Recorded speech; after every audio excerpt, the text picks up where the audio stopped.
புதுச்சேரியை பொறுத்தவரை காங்கிரஸ் கட்சியில் அதிருப்தி கிடையாது என்று அம்மாநில முதலமைச்சர் நாராயணசாமி தெரிவித்துள்ளார். தந்தை டிவியின் கேள்விக்கான பதில் நிகழ்ச்சியில் தலைமை செய்தி ஆசிரியர் ரங்கராஜ் பாண்டேவின் கேள்விக்கு பதிலளித்த அவர் இவ்வாறு கூறினார்.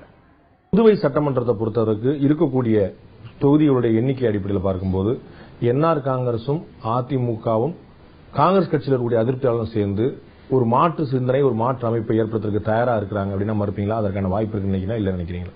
அதாவது உங்களுக்கு புதுவை மாநிலத்தில் அது மாதிரி வாய்ப்பு கிடையாது. ஏன் சொன்னா காங்கிரஸ் கட்சியில் அதிருப்தி யாருமே கிடையாது. காங்கிரஸ் கட்சியில் நாங்கள் 6 பேர் இருக்கிறோம். அமைச்சர்கள் என்ன சேர்த்து 6 பேர் இருக்கோம். சபாநாயகர், துணை சபாநாயகர், தலைமை கொறடா, அப்புறம் முதலமைச்சரின் பாராளுமன்ற செயலாளர், அப்புறம் 6 சட்டமன்ற உறுப்பினர் இருக்கிறோம் நாங்கள். அதாவது இந்திய அரசியலமைப்பு சட்டத்தில் தலைவர் ராகுல் காந்தி பிரதமராக இருக்கும்போது ஒரு விதி கொண்டாந்து கட்சி மாறும் தடை சட்டம் கொண்டாந்தாரு. அதுல அந்த there should be split in the original political party. Akhila Indhiya Congress கமிட்டியில உடையணும். அவங்க ஒரு தனி கட்சி ஆரம்பிக்கணும்.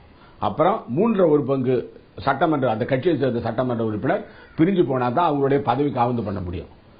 அதை கொண்டாந்தாரு. அதுக்கு பிறகு வாஜ்பாய் அவர்கள் பிரதமராக வந்த பிறகு 3/2 உடைஞ்சு போனாதான் அவங்களுடைய பதவி தப்பும். இல்லனா அவங்க கட்சி மாறல் தடை சட்டத்தில் பாதிக்கப்பட்டு அவங்க பதவி இழக்க நேரிடும். உங்களுக்கு தெரியும், உத்தரகாண்ட்ல நடந்தது.